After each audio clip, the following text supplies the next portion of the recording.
The Chicago skyline pierced the crisp autumn dawn, its glass towers glinting like sharpened blades under the early sun. From above, the city's financial district pulsed with ambition, its steel canyons channeling power and wealth. A single figure, Marcus Bennett, a black man in his 40s with a sharply intelligent gaze, stepped from a taxi, his silhouette dwarfed by the towering Bennett Financial Building. His name gleamed in the logo above the entrance, a legacy he'd built from nothing. Dressed simply in a light blue button-down, khakis, and clean sneakers, Marcus's face was unreadable, a storm brewing behind calm eyes. As he approached the glass doors, a white man, 50s, in a charcoal blazer, brushed past him, exiting with a thick envelope of cash, his stride untouched by scrutiny. Marcus paused, his gaze lingering on the man, then on the doors. They say money talks. Marcus's voice resonated in a low, reflective tone, as if speaking to the city itself. But in places like this, it's who you are, or who they think you are, that decides if you're heard or silenced. With a steady breath, he stepped forward, and the glass doors parted, swallowing him into the bank's polished heart. Inside, the Bennett Financial Lobby was a cathedral of wealth. Marble floors gleamed under chrome accents, and floor-to-ceiling windows flooded the space with golden light. Soft classical music hummed, punctuated by the rhythmic chime of a service bell. Employees in tailored suits moved with mechanical precision, their voices low and efficient, while clients waited in neat lines, the air thick with the quiet hum of business.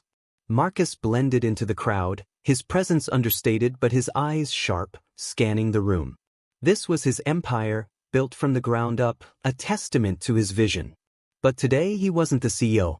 No custom suit, no entourage, just a man here for a routine withdrawal, $15,000 from his personal account.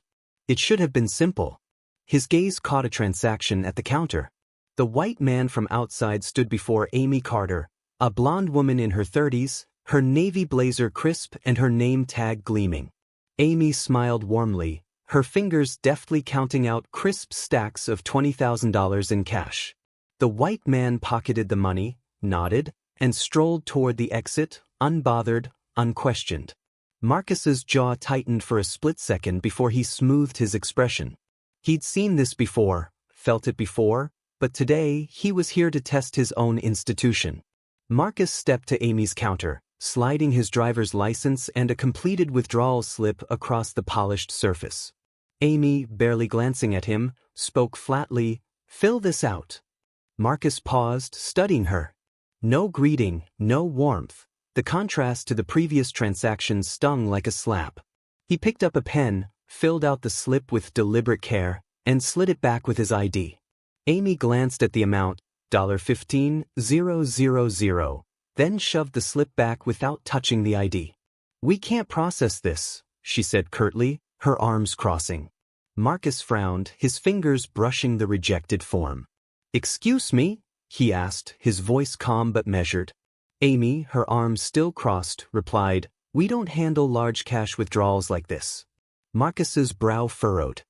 He gestured toward the exit, where the white man had just disappeared. "I just watched that man walk out with $20,000 in cash," Marcus said. "You didn't hesitate for a second with him." Amy's lips pressed into a thin line. Her eyes flickered to a glass-walled office at the back, where Victoria Sanders, a white woman in her mid-40s, stood in an immaculate suit, her sharp features set in thinly veiled scrutiny. Their eyes met, and Victoria gave a slight nod, almost imperceptible but enough. Amy, bolstered by the silent approval, spoke coldly, "That's different." Marcus leaned forward slightly, his voice steady but firm. "How exactly?" Amy averted her gaze, her irritation palpable. Her nails tapped the counter in a slow, deliberate rhythm, as if stalling. Finally she sighed, her tone dripping with artificial sweetness. "It's just unusual," she said. "A cash withdrawal this large? It's suspicious." The word landed like a stone. Marcus felt it settle in his chest, heavy and familiar. He knew this game, had played it his entire life. The unspoken rules that decided who got trust and who had to prove their worth, over and over. You didn't seem suspicious when he did the exact same thing, Marcus said evenly. So tell me, Amy, what's the difference? A flicker of hesitation crossed Amy's face, but she recovered, shaking her head. Sir, I don't make the rules, she said defensively. Marcus let out a soft, humorless chuckle. You don't make the rules, he echoed, but you sure as hell know how to apply them selectively. Amy bristled, her lips tightening. She turned abruptly, striding toward the back office. I need to get my manager, she said, her tone clipped. Marcus remained still, his fingers tapping idly on the counter, matching the thud of his heartbeat. The air in the bank shifted, tellers glanced his way, customers shifted uncomfortably. Lisa Parker, a white woman in her 50s clutching a purse with a name tag, watched from near the customer service desk, her expression a mix of curiosity and unease. She fidgeted, her mouth opening slightly as if to speak, then closing. The office door swung open, and Victoria strode out, her heels clicking sharply against the marble. Amy trailed behind, a subtle smirk on her face. Victoria's expression was unreadable, her professionalism a polished mask. Good morning, sir, she said smoothly. I understand you're trying to make a large withdrawal today. Marcus met her gaze evenly. I am, he replied. Victoria's smile was polite but didn't reach her eyes. Unfortunately, she said, we have certain security protocols in place for transactions of this size. Marcus tilted his head, his arms crossing. Security protocols, he repeated, his tone questioning. Victoria nodded. Yes. For the safety of our customers and staff, we must be cautious with high-value withdrawals. Marcus exhaled through his nose, his patience thinning. So what exactly does that mean for me? He asked. Victoria's smile tightened, her tone patronizing. It means we need to verify some additional information before proceeding. Marcus's jaw tightened. You mean my information, he said. Because you didn't need to verify anything when that man withdrew more than I did.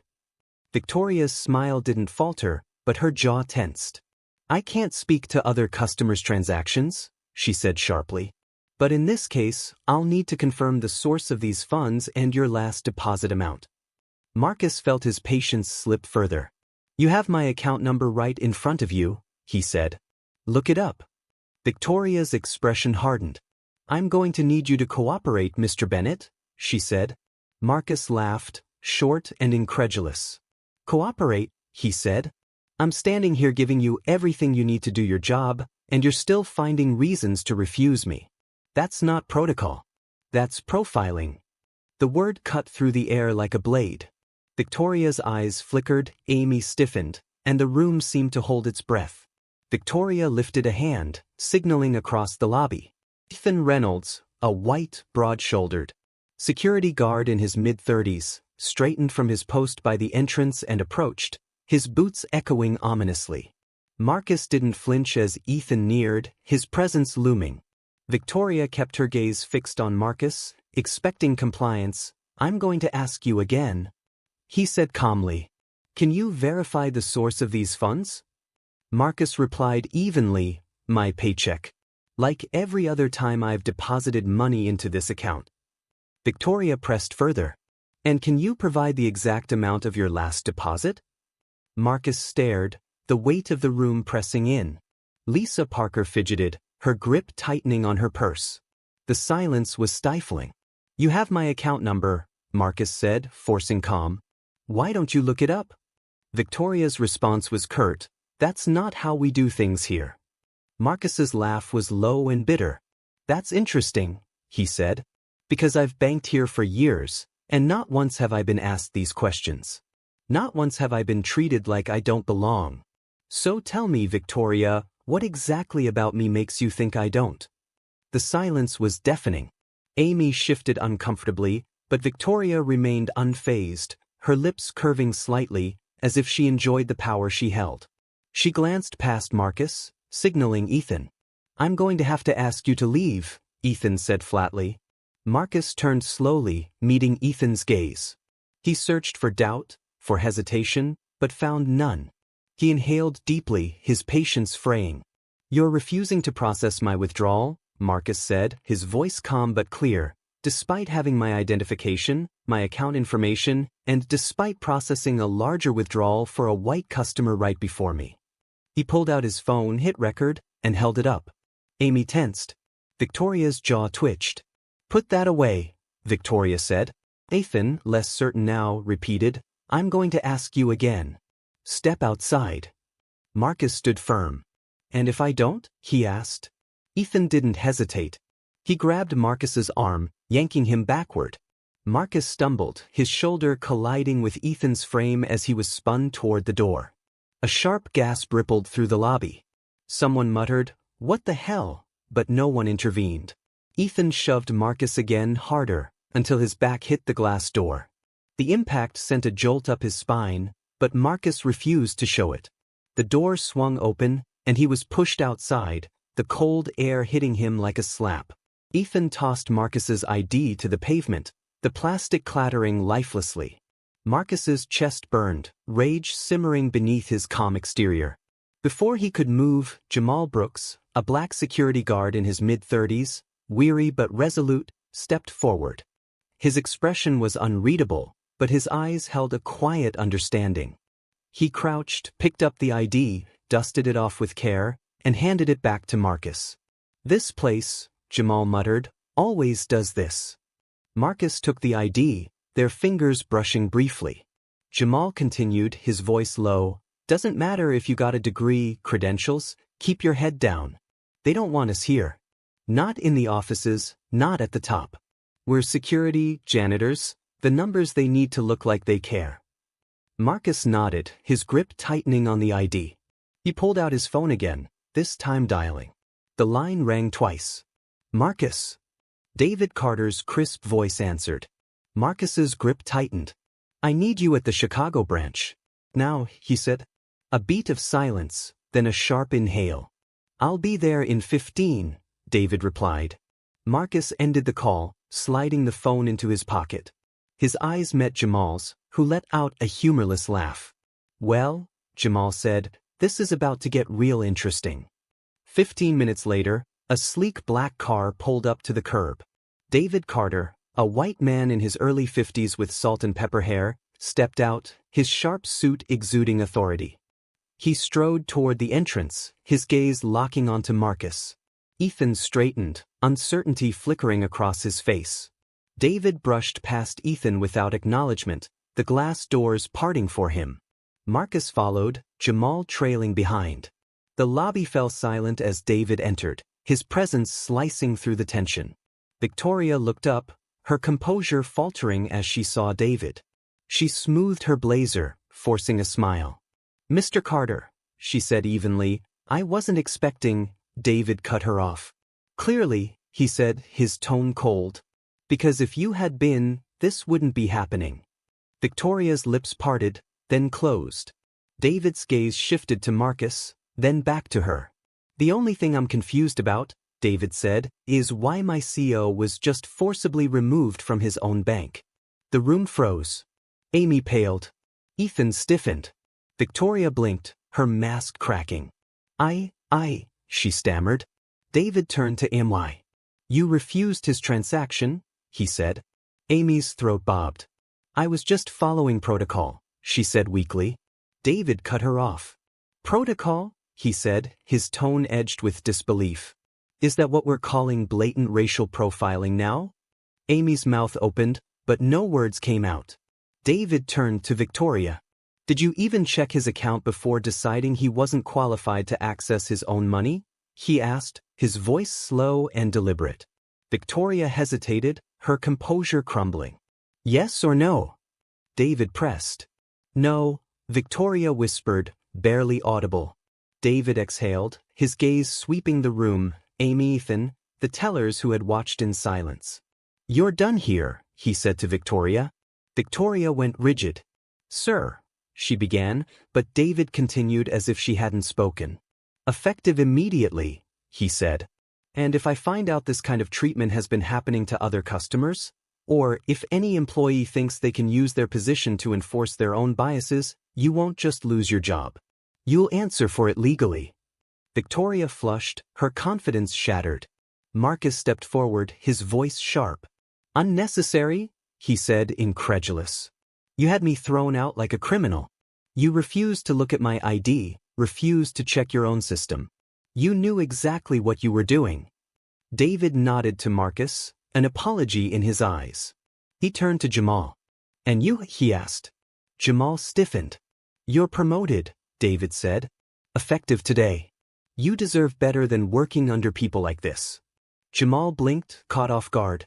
David gestured to the computer. Process his withdrawal, he said.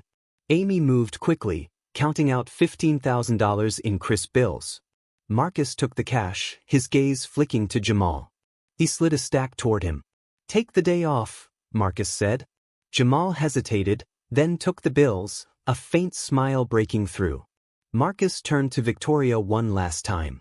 You should have checked my ID, he said, then walked out, the glass doors closing behind him.